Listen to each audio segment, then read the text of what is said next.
Hi guys, Matt the Editor here, and welcome to another edition of Doctor Who Series 12 Who Editor Reviews. Now, I apologise if this is not the best audio quality to you. I'm extremely busy this week, and the only time I've ever been able to record my sound is on my phone. So I apologise if you can hear any background sound or any bad audio quality. That's the reason why. This week it's Orphan 55.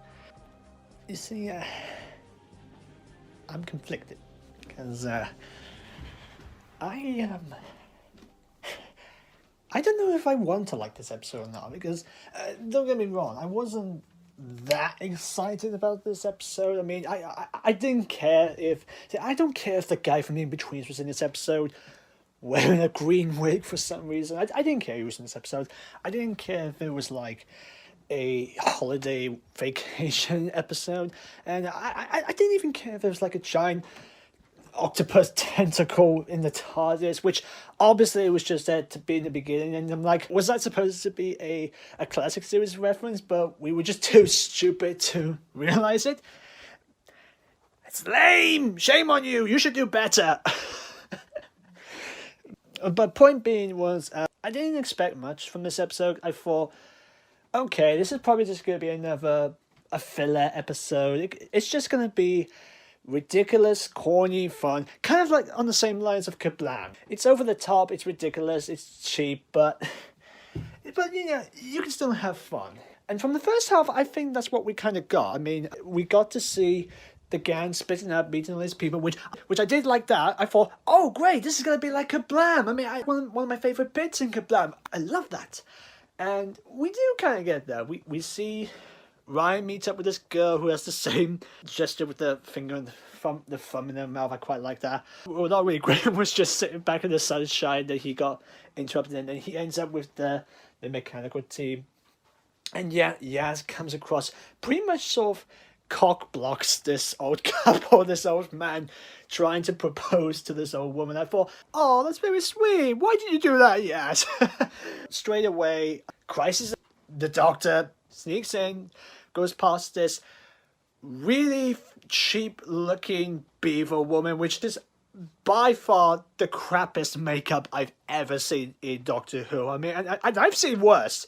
I've seen worse makeup, but the moment this beaver woman came in, I thought, wow, that is just wow. Remember when Doctor Who had the best budget to create humanoid animals, and now we've gone to a woman obviously wearing a tied-up tail, drawn-on makeup, and obviously beaver hat.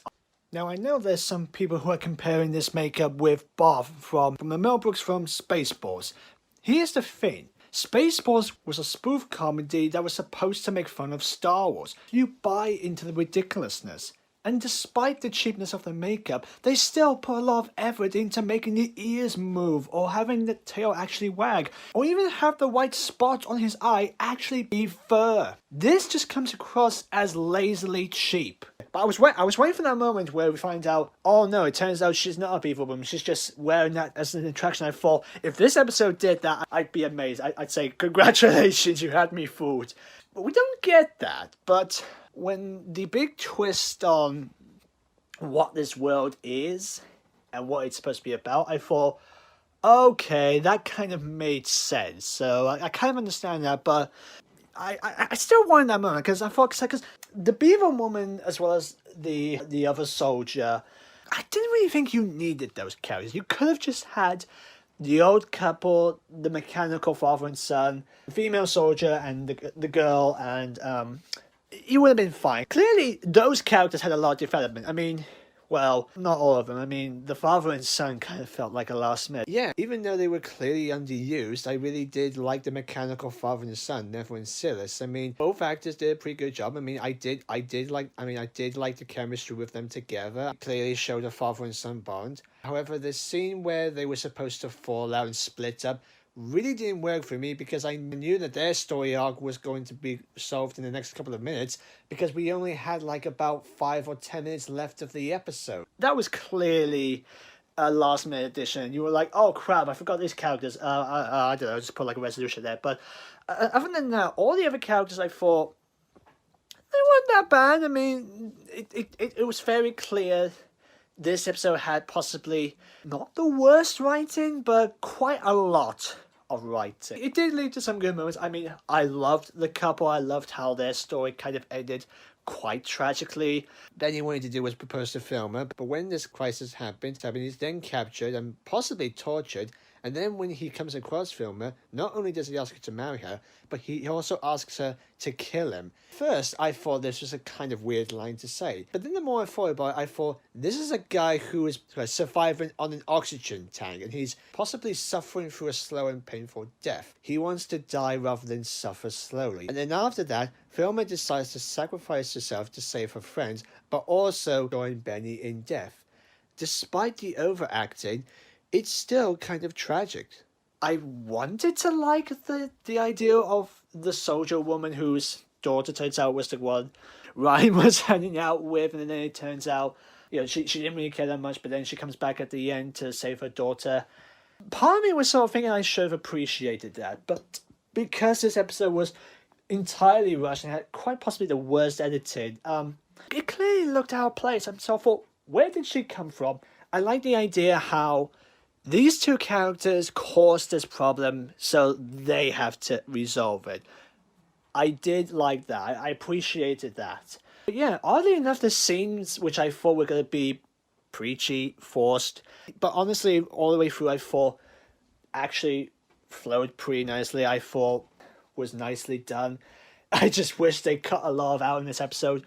Were the scenes with Ryan and Bella. And honestly, Ryan has not been quite possibly the most interesting character out of the three. Graham obviously has had way too much. Jasmine has had less.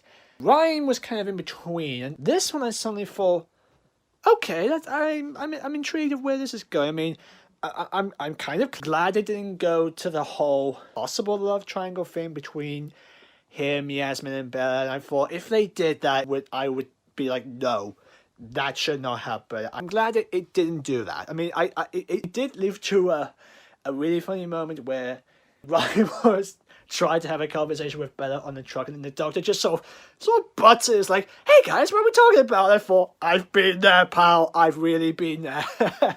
That was really funny. And the creatures. Yes, as much as I complained about the makeup the Beaver Woman had, we can all clearly see where all the budget of this episode went to. And it went to these creatures. Even though there's quite a lot of shots where it's like very cheap CGI with these creatures. But these creatures, despite they're not really an original design, we've seen the hoax in all the hoax in Love and Monsters, and even Primeval had a really cool design with their future Predator, which, weirdly enough, I think they called them the Predators in this episode. I thought, hang on, did you just steal these creatures from Primeval? Even when these creatures came from, clearly was part of Primeval. I mean, I haven't seen Primeval, but I know what they're called, and I thought. But anyway, I'm getting ahead of myself. These creatures really are quite possibly the freakiest looking creatures I have seen in Doctor Who for a long while. Big props to all the people who had to work this creature, whether it's the actors who had to put all that makeup on, all the animatronics on their faces, and whoever was in charge of this, give those people extra money, because they really deserve it. Their introduction could have worked. You could have had the dark corridors, you could have had their ground, you could have had like the dark shadows on the wall, but you don't see their faces. But no, instead we just got like those shots and then quick edits, flashing images of their mouths. I'm like, you could have built that up. You could have built up these creatures incredibly well. Kind of on the same lines as like the Minotaur in the God Complex. That was a great introduction, because even though we know what the creature was going to look like from the promotional pictures and the trailers, the way they built it up in that episode was perfect. These could have been built up really well, because these are really terrifying creatures. Even though we kind of guessed what they were, it turns out the world they're in is kind of a sort of destroyed future version of Earth, I think, because of global warming, climate change, and war merged together has created all these creatures. I thought, okay. I mean, the moment that got me sort of thinking, oh, it's one of those episodes, was when they go out and there's like this giant invisible wall blocking an entire civilization of those creatures from getting into civilization. There's an obvious on-nose reference there. But I did think, okay, you're not getting on the nose there. We'll see where it goes, Ed. Honestly, the episode really kicked off when they got in the truck. And then they find out that they're in an underground station of Earth. It turns out all those creatures were mutated future versions of the humans. And I thought, well, it's nothing original, but I love those stories of what you could do with a new sort of version of it. Like I Am Legend, the alternate ending for I Am Legend. I thought that was a great idea. I thought how they managed that. I thought they could do something like that. But what they did was like, I don't know, kind of kill those creatures. But as long as we got an important message to tell the kids, which it's not a bad message. Even today, we're still facing problems, not just with ourselves, but with the entire planet itself. And the way that they're sort of telling this story with, we need to protect the planet, be the best of humanity, it's not a bad message. And honestly, nowadays, I think it's a good message. But much like the issues I had with last episode, I think with a lot of these episodes is, they need to be in better stories. But this one I thought, okay, this could kind of work. I mean, I can definitely see this message working in this episode. It's just, there's way too many characters, there's way too many plots, there's way too many twists. And it's incredibly rushed. Whoever edited this episode does not know the importance of pacing, of building a pace. I think it just happened too fast and out of nowhere. I'm just like, you could have done it right. Because I think of other episodes on this type of storytelling better in the old classic series or in the Russell T Davies era, or because it fitted into the story. This one I think could have fitted well in the story if they showed us. Important rule of when you're making a show or a film or a TV show. Show, don't tell. If you keep telling them that, you're going to make the audience come across as dumb. And the audience is not thick, especially Doctor Who audience. Yeah, this episode was not executed well. That's another thing. This episode looked so cheap. The green hair, the beaver woman, the CGI, most of the editing. It's a real shame. I mean, it shouldn't really bother me as a fan of Doctor Who, but speaking as a filmmaker, a video editor, and an animator, I know the importance of editing, and this was really lazy. Does that mean I hate this episode? No, I don't. I don't hate the episode. It's a good story. Some of the performances are well done. Jodie Whittaker in particular, I mean, she did alright. I mean, even though she was given loads of lines of exposition to give out, she still did a pretty good job. I mean, yeah, the speech she did at the end was very well done. But the moment that really worked for me is the scene where she is walking down the underground station, draining of oxygen when she comes across one of the dregs. And her facial expressions shows the amount of pressure she is having at that moment. The struggle she is going through, trying to find the answers of these creatures. How she stares at them and then speaks in a soft, quiet tone. Then she uses that mind trick again to look up the creatures' histories. All of that was done to little to no dialogue, and I really wish they did more of that. And the rest of the cast did fine as well. I mean, Graham is still funny as ever. Ryan's scenes with Bella I thought was pretty good.